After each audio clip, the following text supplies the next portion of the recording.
Hey guys, how is everybody doing? 244, 344 on the East Coast.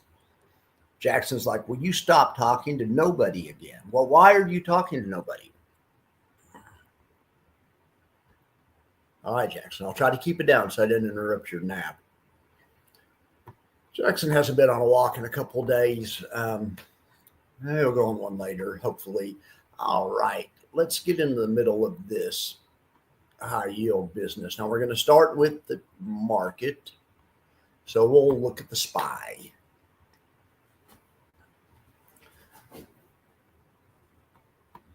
We will look at the SPY. Now that's a daily chart. I was looking to see if I ever remember a bounce this like this. I mean, this is, and I do. There's been other ones like this. The one in October of 23, the end of 23, that was a pretty good bounce. I went back and I was looking at historical bounces. But the one after COVID was one for the record books. That was a face ripper of all times. But heck, I mean, who knows? We're still in the midst of this one. We'll see how it ends up. All right, on a shorter time frame, looks like the market's rolled over a little bit on the 30-minute chart. Let me kind of, yeah, it looks like the market got a little bit ahead of itself on the 30-minute chart and rolled over and is trying to find balance down here at the 587 strike. We could look at the SPX and you can see that phenomenon a little bit clearer. It got ahead of itself, or I'm sorry, the ES. The ES is a better.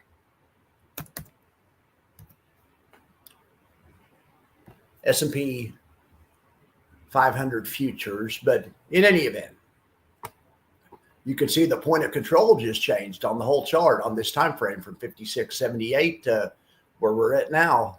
Man, 5,900. And that looks like 5906 is the high volume, the center of the rotation that it looks like we're in the middle of. Okay, so I made some improvements to my technology.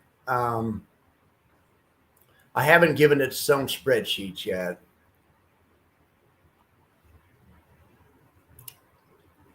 Let's see.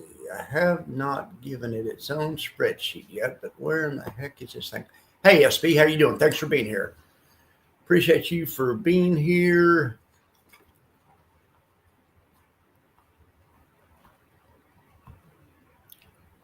GPT-UI, it's the retirement simulator. That's where it is. It's on a page in the retirement simulator.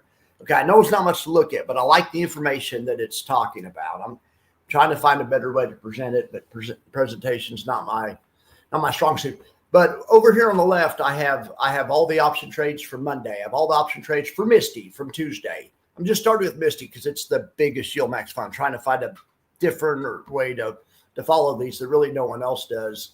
Well, maybe except Rod, but a way to follow them like Rod does without putting in all the Rod work and without being an accountant like Rod is. All right. Well, here's what I come up with. We can take all the option trades the past 3 days, and then I consolidated them over here. Okay. This is Monday. I'm still obviously working on it, but okay. Just stick with me. The first line's Monday. So Monday, Jay and the traders sent 16.6 million out the door, but they brought almost 22 million in. $5 million trading profit. That goes to the NAV. Okay.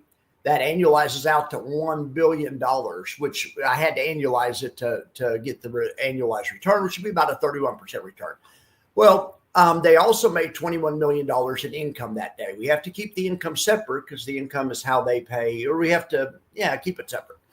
That's how they pay the yield. All right. So there we have the income from Monday. Now we go to Tuesday. Now Tuesday, there was a trading loss. They lost about $500,000 just opening and closing option positions, but they did still raise another $5 million. They were able to sell $5 million worth of premium.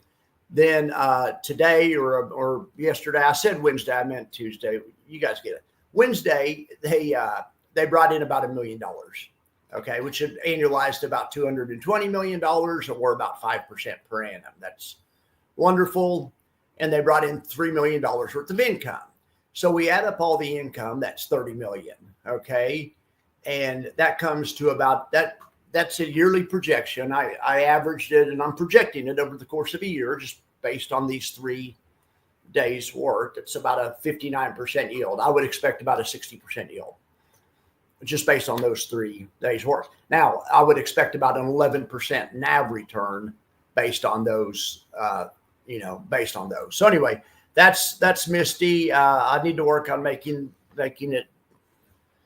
It's just not much to look at, but that's just, anyway, at least we know how Misty's doing. Before, I had no idea if Misty was making or losing money. I mean, and it really doesn't matter. You can also just look at the price. The market makers have a spreadsheet just like that. And if Misty's making money, they'll make the price go up. If Misty's losing money, they'll make the price go down. They factor out all that stuff pretty much. But if you want to see it for yourself, we can find out to the penny how much money any fund's making or losing. It's just debits and credits. Like I always say, there's money that goes out the door, money that comes in.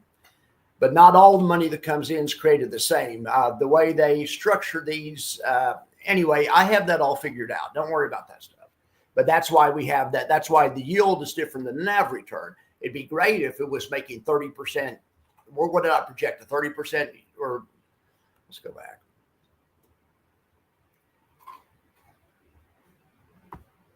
What did I project? What, 31% or something? Oh, no, 59%. Be great if we had a 59% yield and a 59% NAV return. They're 2 separate things. NAV return comes from the overall trading profits and losses of the fund. Income's derived from just the short sells of the options. All right, so now we'll get in and look at some more generalized stuff. Let's look over here at the GPTY verse. I was disappointed with ULTY. I'm a big fan of ULTY, as you guys know, but it's had a really rough day. That's not it. I don't know why that doesn't work. There it is. Yeah, down 2.21%. I hate to see that. You know, Bob is getting killed. Coinbase. I guess Bob missed earnings, or is Bob's earnings after the bell? I'm not sure if they've. I think their earnings were already. Him's putting in a soft performance. Anyway, none of this other stuff works. So we're just going to kind of skip past it. Let's look down here at the index buffer report. I mean, man, this is an ugly day for my portfolio. My diversification scheme isn't working at all today because my inverse fund is not even coming close to offsetting.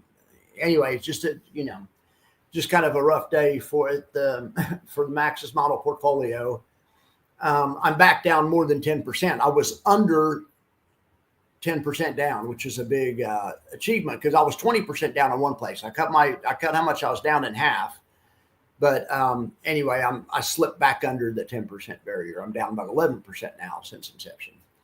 All right, well, YMAX, YMAG are down also, ULTY. All the stuff I have is down. Look, all the stuff I like is down. That's the way it works. I don't have any USOI, but I thought about getting some USOI. Surprised I don't have it.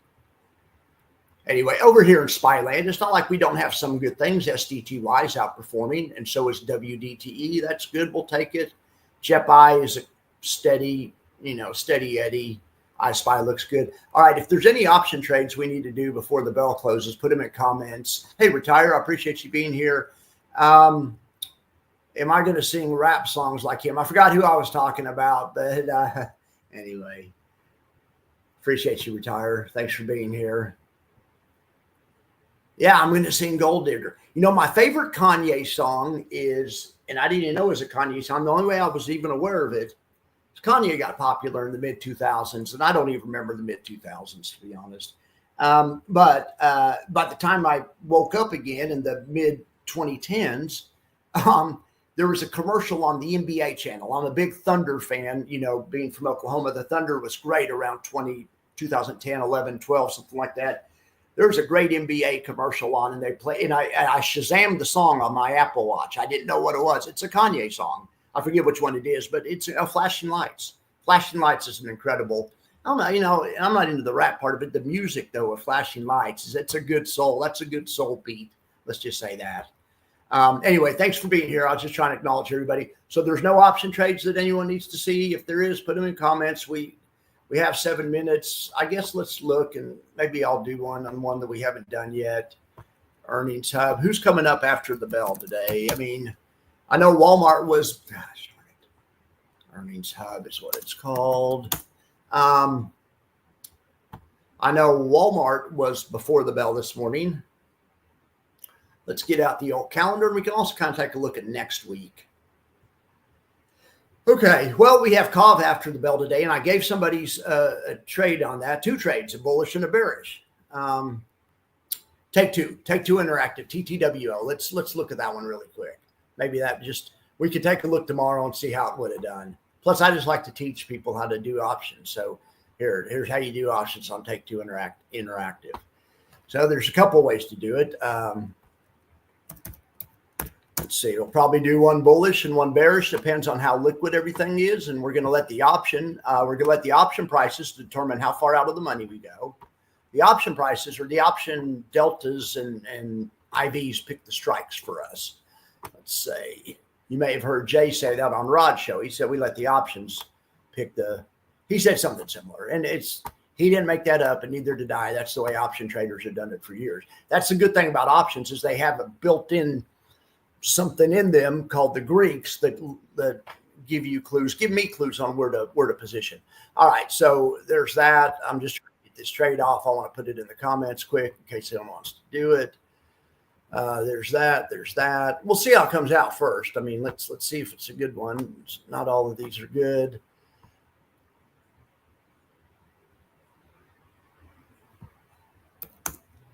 All right, so we have $265 on $2,200 risk. 200. Okay, let's see. This option has about a 15%. The out of the money call is about a 15% chance of helping you out. That's fine. I mean, so now it's $240 on $2,200.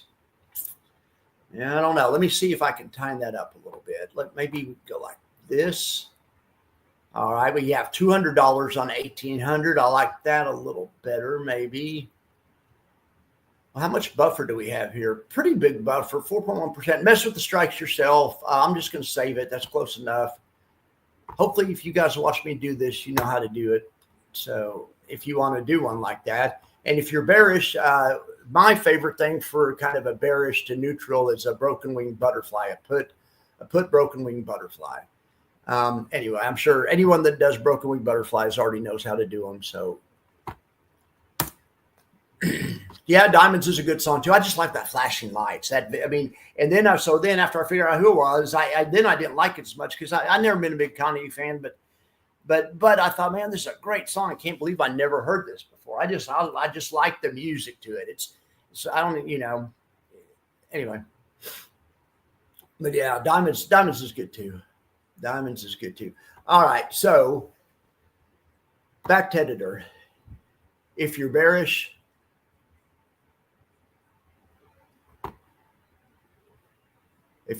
on take two, or just cautious, or something like that, let me get something that could take advantage of a bad earnings report. Take advantage is the wrong word, but be positioned in the right place. If a number comes out that the street doesn't like, yeah, there you go. $250 risk. If you can get this thing to drop 7%, you make a 4-bagger at expiration. I mean, that's not bad. That's not bad. So this is a bearish earnings trade, or we'll just call it an idea.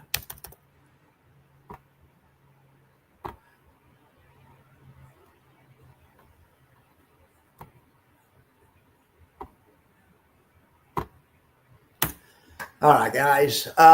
Anything else you guys want to talk about? Market's getting ready to close 258.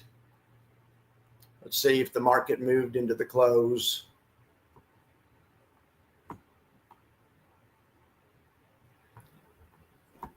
It's hard to tell because it's basically a grind fest for the last. We haven't gone anywhere since 11 this morning. We went up and then we came back right where we're at. All right. Did anyone see my video on the Yield Max, the new Yield Max preferred common stock, STFR or RF? I think it's FR, STFR. Anyway, just released about an hour ago. It's not a bad video. Any of you guys interested in that? Any of you guys have any preferreds? I don't think I've ever had a preferred. I mean, not consciously, not directly. Maybe on behalf, I've owned some indirectly or something, but yeah, I don't have any preferreds. Don't have any idea. I would say this though, 10%. I don't know, 10%. I just think it needs to be. I don't know what their goal is. I have no idea. And they keep talking about the board has to approve it, and then they keep saying if there's a missed payment, they'll pay 11% instead of 10%, up to a penalty of 18%. Like maybe they're anticipating missing some payments. Like I've always said, I invest in stuff about. I understand exactly how the options work. I understand what they do. I can look at the report, and you guys all do too. It's easy. I mean, it's very quantifiable. It's pretty easy to see. If we have any questions, we can call Jay up. He's pretty open. We can, and not just him, any of these guys. We talk to a lot of them, but any of these guys are pretty open. So, but on that preferred stock situation, I have no idea. I have no idea. I was hoping that you guys might have some advice for me on that one. All right. Well, so tomorrow, I'll be here tomorrow morning. Or, tomorrow lunch, whatever. I'll be here sometime at some point tomorrow. I guess Powell spoke today, and that went all right, right? Or did it say, yeah, Powell speaks. Okay, well, retail sales, all that stuff went all right. So all we have to sweat out in the morning are these. I don't see any of those that have liquid options. Actually, RLX does, I think, because I gave somebody a trade in there. I think somebody asked for a trade in RLX, but anyway, I think that trade's in our Discord. Well, it's only $1.85. I don't know. I wouldn't do an option trade on $1.85 stock. I have no idea.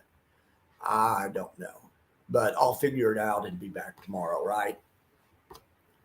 All right, guys.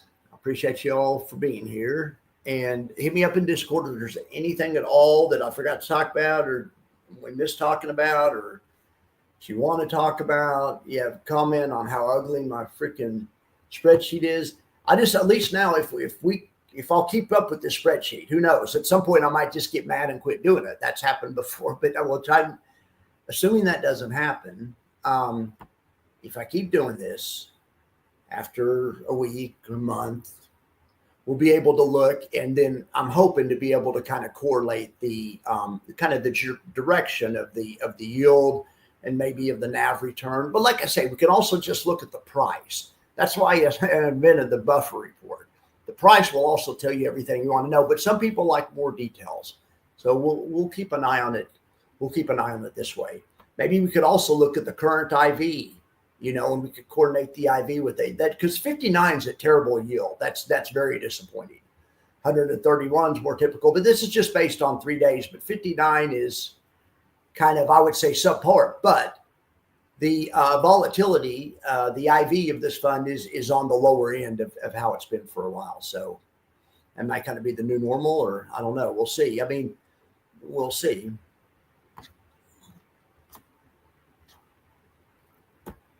Hi, current comments, show current comment. Anyway, all right, guys. I appreciate y'all for being here. You have a great afternoon. I'll see you later.